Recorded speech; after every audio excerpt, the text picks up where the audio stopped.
Good morning बच्चों, कैसे हैं आप सभी। मैं अबरार अली आपको 8th क्लास में साइंस पढ़ा रहा हूं। हमारा सेकंड चैप्टर चल रहा था और सेकंड चैप्टर में हमने पैथोजेंस तक पढ़ लिया था। पैथोजेंस और कैरियर के बारे में भी जाना था और हमने ये भी समझने की कोशिश की थी कि मलेरिया और डेंगू को हम स्प्रेड होने से कैसे बचा सकते हैं। अब देखिए इस टेबल में हमको क्या है, इस टेबल में हम some common human diseases caused by microorganisms, और आपके लिए ये टेबल बहुत हेल्पफुल है, आप याद रखिए। ठीक है, एग्जाम में इस टेबल से रिलेटेड एक क्वेश्चन कंपलसरी पूछा जाता है। आपसे पूछा जाएगा कोई डिजीज़ या उसके कॉजेटिव माइक्रो ऑर्गेनिजम्स या मोड ऑफ ट्रांसमिशन, ठीक है, और प्रिवेंटिव मेजर, ठीक है, ये आपसे पूछे जा सकते हैं। तो चलिए मैं वन बाय वन रीड कर देता हूँ, जल्दी जल्दी आपको बता देता हूँ। देखिए सबसे पहली डिजीज़ है ट्यूबरकुलोसिस, और ये किसके से होती है, ये बैक्टीरिया से होती है। याद रखिए जो ह्यूमन डिजीज़ेज़ हैं उनको कैटेगरीज में डिवाइड किया गया है। कुछ बैक्टीरियल डिजीज़ हैं जो बैक्टीरिया से होती हैं, कुछ viral diseases their causes virus, and some are protozoan diseases और these cause are protozoa. Okay, तो चलिए वन बाय वन देखते हैं। सबसे पहला है ट्यूबरकुलोसिस, तो ये किससे होती है, ये होती है बैक्टीरिया से। कैसे स्प्रेड होती है, ये एयर के थ्रू स्प्रेड होती है। दूसरा है मीजल्स, ठीक है। अब मीजल्स ये किससे होता है, ये वायरस से होता है, और ये किससे ट्रांसमिटेड होती है, ये एयर से होती है। तीसरी है चिकन पॉक्स, चिकन पॉक्स किससे होती है, चिकन पॉक्स भी वायरस से होती है। अब ये दो तरह से ट्रांसमिशन होता है इसका, बाय एयर और बाय कॉन्टैक्ट, ठीक है।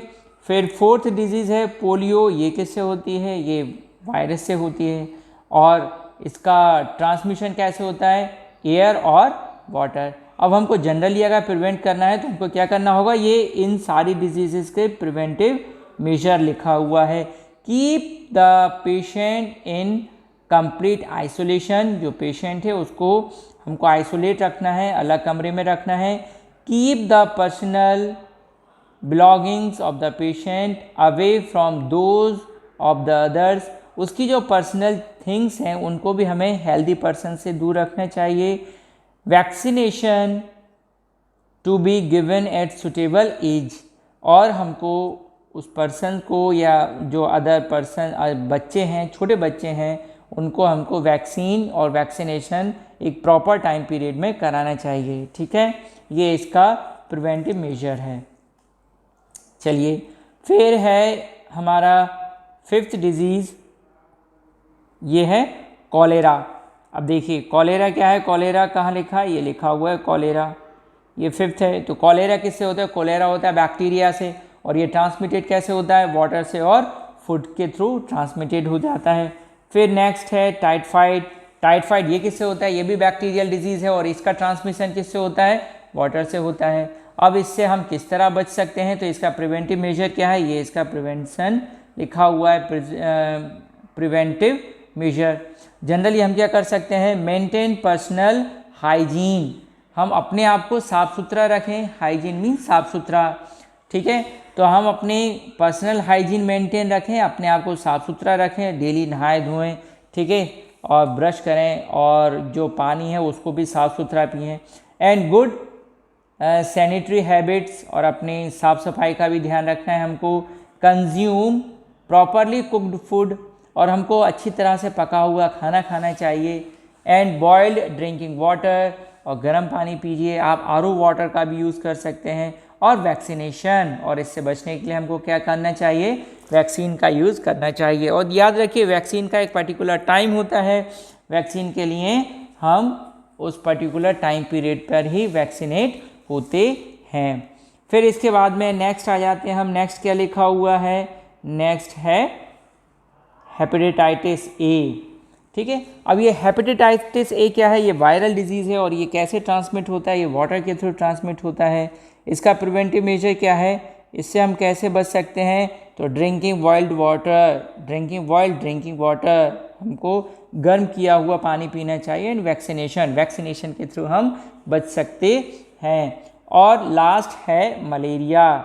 अब मलेरिया किससे होता है, मलेरिया प्रोटोजोआ से होता है। इसको कौन कैरी करता है, ये ट्रांसमिट होता है मॉस्किटो के थ्रू। मैंने आपको बताया था नाम, कौन सा मॉस्किटो इसको ट्रांसमिट करता है, फीमेल एनोफ्लीज, ठीक है, फीमेल मॉस्किटो एनाफ्लीज। अब इसको हम कैसे प्रिवेंट कर सकते हैं? तो इससे बचने के लिए हमको क्या करना होगा? इससे बचने के लिए हम यूज़ मॉस्किटो नेट, हम मच्छरदानी का यूज़ कर सकते हैं, and repellents, spray insecticides and control breeding of mosquitoes by not allowing water to collect in the surroundings. ठीक है, हमको क्या करना है? हमको मच्छरदानी का यूज़ करना है और इंसेक्टिसाइड का यूज़ करना है और मच्छरों को ब्रीड होने से रोकना है। हमको कहीं पर भी पानी जमा होने नहीं देना है, ठीक है, अपनी सराउंडिंग में। तो ये क्या था? ये टेबल है जिसमें जनरल इंस्ट्रक्शन लिखे हुए हैं कुछ कॉमन डिजीज़ के बारे में, जो ह्यूमन डिजीज़ हैं और उनको किस तरह फैलती हैं और उनके पैथोजन कौन कौन हैं और उनको फैलने से कैसे बचाया जा सकता है। ठीक है, some of the common diseases affecting humans, their mode of transmission and few general method of prevention are shown in table 2.1। हमने इसको रीड भी कर लिया। Disease causing microorganisms in animal, अब कुछ ऐसी डिजीज़ हैं जो एनिमल्स को भी होती हैं। तो several micro organisms not only cause diseases in humans and plant but also in other animals, for example anthrax. अब ये जो एंथ्रैक्स है ये ह्यूमन को भी हो जाता है और एनिमल को भी होता है। जो शीप होती है उसको एंथ्रैक्स होता है, और जो वुल इंडस्ट्री से रिलेटेड वर्कर होते हैं वो भी अगर प्रॉपर हाइजीन का ख्याल नहीं रखते हैं तो उनको भी एंथ्रैक्स हो सकता है। ठीक है, तो for example anthrax is a dangerous human and cattle disease caused by bacterium. Foot and mouth disease of cattle is caused by virus. अब देखिए कुछ कैटल्स होते हैं जैसे काऊ है, बफेलो है, इसको एक कॉमन डिजीज़ होती है, उसको फुट एंड माउथ डिजीज़ बोलते हैं। अब ये जो फुट एंड माउथ डिजीज़ होती है इसमें होता क्या है? एक्चुअली जो काउस वगैरह होती है ना, उनके जो हुप्स होते हैं वो और माउथ दोनों एक साथ उसमें बीमारी हो जाती है और वो थोड़ा पस बनने लगता है उनमें। ठीक है, तो ये काफ़ी डिजीज़ है और इससे जो फ्लैश होता है वो भी सड़ने लगता है। Disease causing microorganisms in plant, अभी हमने देखा था टेबल 2.1 में कि ह्यूमन में कौन कौन सी डिजीज़ हो रही हैं, फिर एनिमल में भी डिजीज़, अब प्लांट में भी डिजीज़ेज होती हैं माइक्रो ऑर्गेनिजम्स के थ्रू। अब आप देख रहे हैं ना, तो माइक्रो ऑर्गेनिज्म क्या कर रहे हैं? हमको बीमार कर रहे हैं, जो हमारे कैटल्स हैं उनको बीमार कर रहे हैं, और हमारी जो क्रॉप होती है उसको भी बीमार कर देते हैं, उसको भी ख़राब कर देते हैं। तो जो हमको इतना ज़्यादा परेशान करेगा तो वो कौन होगा? हमारा दुश्मन या दोस्त? ऐसी बात है, हमारा दुश्मन होगा। तो ये कौन सी एक्टिविटी है? ये माइक्रो ऑर्गेनिज्म की हार्मफुल एक्टिविटीज़ हैं। इसलिए माइक्रो ऑर्गेनिजम्स हमारे फ्रेंड भी हैं और हमारे दुश्मन भी हैं, एनिमी भी हैं, फो भी हैं। तो several micro organisms cause diseases in plant like wheat, rice, potato, sugarcane, orange, apple and others. These diseases reduced by yielding of crop. See table 2.2. For some such plants disease they can be controlled, and come to the next page.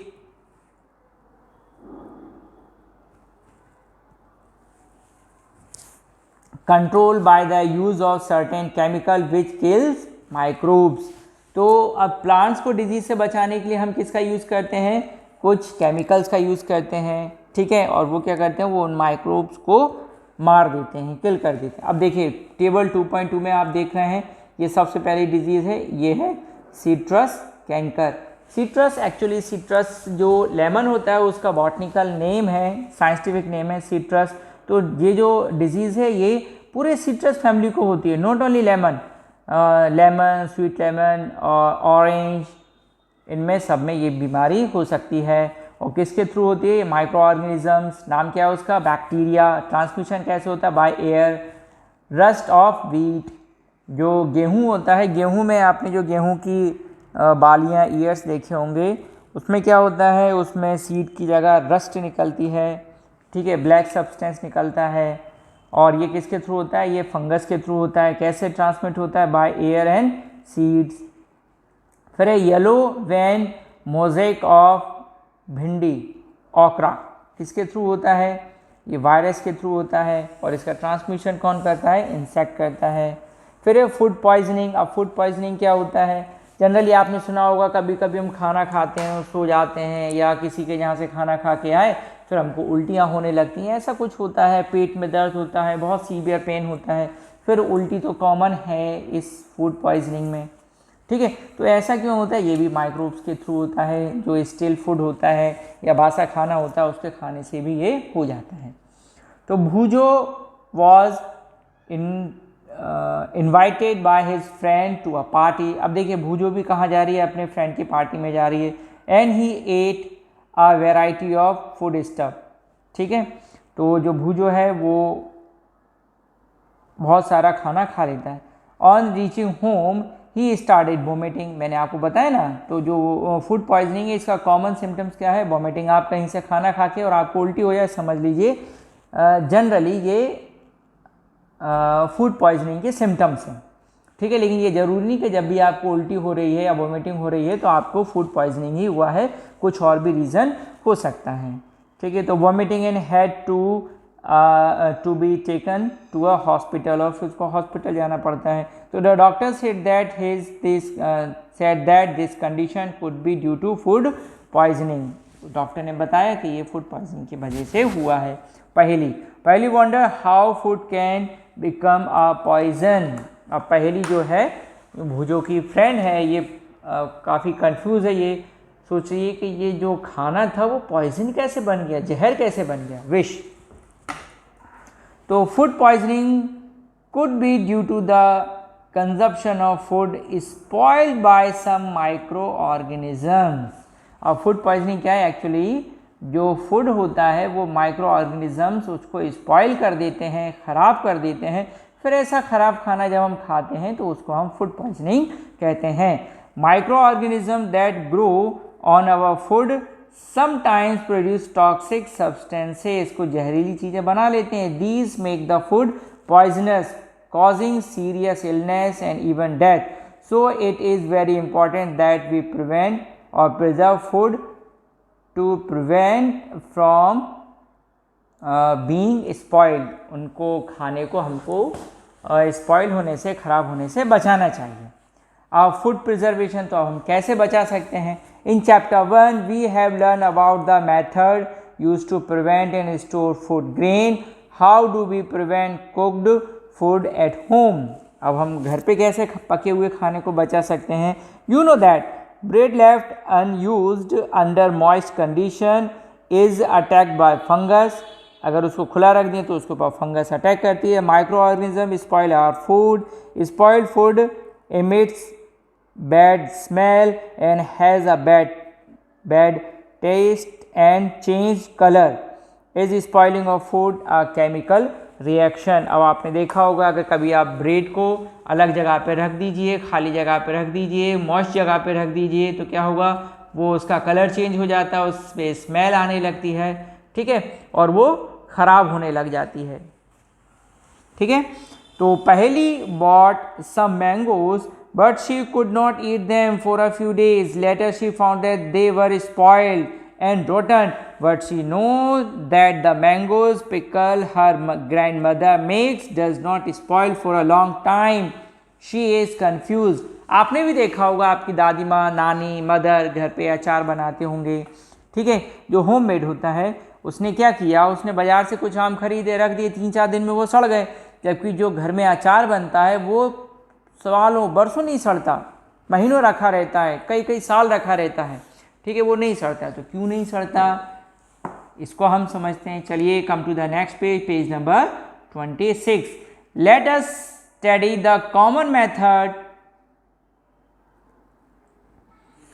Method to preventing food in our homes. We have to save it from the attack of micro organisms. अब हम ये समझेंगे कि micro organisms से के attack को हम कैसे बचा सकते हैं जो घर में खाना हम बनाते या पकाते हैं। सॉरी, चलिए सबसे पहला है केमिकल मेथड। तो देखिए आपने देखा होगा जनरली जब अचार या पिकल्स घर में बनता है तो उसमें हम सॉल्ट और शुगर इसका यूज़ करते हैं, और एडिबल ऑयल इसका भी यूज़ किया जाता है।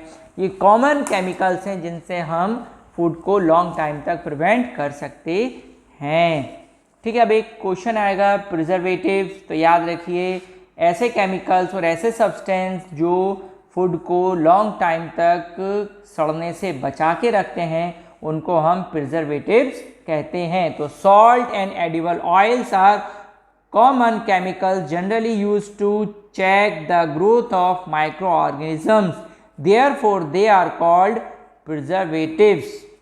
ठीक है, तो सॉल्ट और एडिबल ऑयल्स क्या कहलाते हैं? Preservative. We add salt and acid preservatives to pickles. अब कौन सा वाला एसिड यूज करते हैं? तो याद रखिए एसिटिक एसिड। ठीक है, जनरली विनेगर जो होता है, विनेगर में एसिटिक एसिड होता है, इसका यूज़ किया जाता है फूड प्रिजर्वेशन के लिए। आपने बाज़ार से मार्केट से कुछ अचार पिकल्स परचेज़ किए होंगे। अब जनरली कौन से होते हैं मुझे तो नाम नहीं पता, लेकिन आप मार्केट से जो अचार परचेज़ करेंगे उसमें आपको जो सोरी टेस्ट आता है, खट्टापन जो आता है, जनरली वो क्या बोलते हैं, जो एसिटिक एसिड होता है, क्या नाम बताया मैंने अभी आपको? विनेगर का टेस्ट होता है, विनेगर का फ्लेवर होता है उसमें।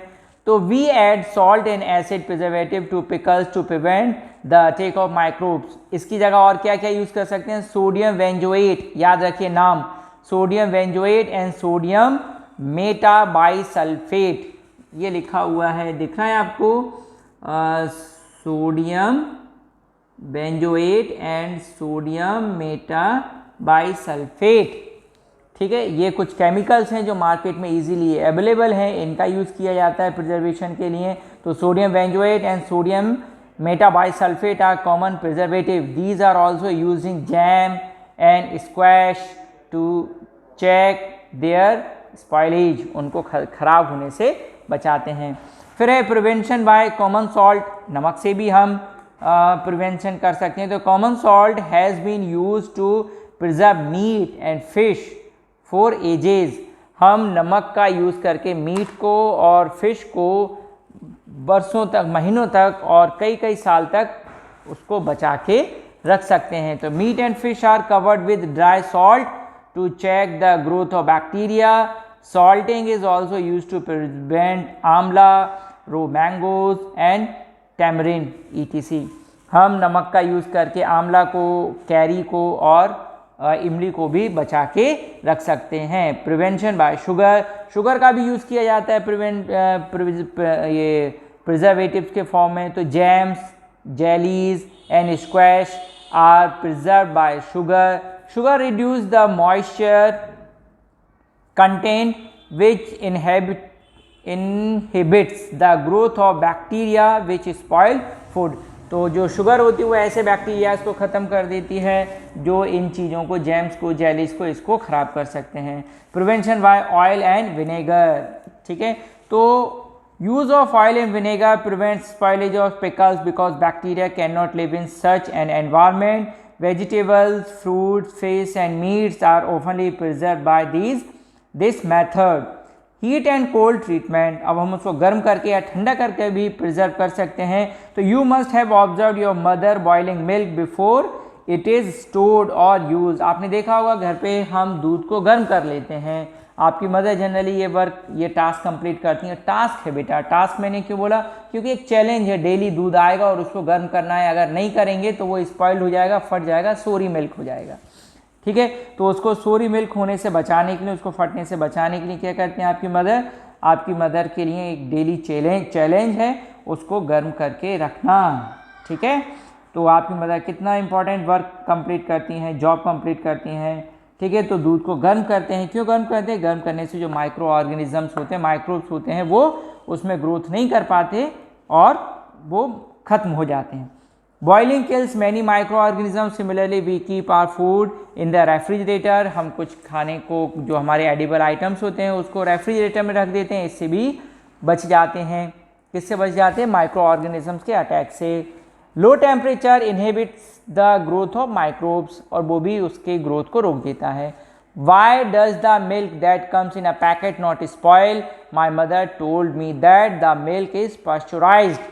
What is pasteurization? आपको ध्यान होगा जब ये चैप्टर अपन ने स्टार्ट किया था तो मैंने आपको लुई पाश्चर के बारे में बताया था उन्होंने किस चीज़ को डिस्कवर किया था? उन्होंने फर्मेंटेशन को डिस्कवर किया था इन 1857 में, और उन्होंने ही इस मेथड को भी बताया था, इसलिए इस मेथड को हम पास्चुराइजेशन बोलते हैं। तो पास्चुराइज मिल्क, जो पैक्ड मिल्क होता है वो क्या होता है? पास्चुराइज मिल्क होता है। मैंने आपको इससे पहले ही बताया था। तो pasteurise milk can be consumed without boiling as it is free from harmful microbe. The milk is heated to about 70 degrees Celsius for 15 to 30 seconds and then suddenly chilled and stored।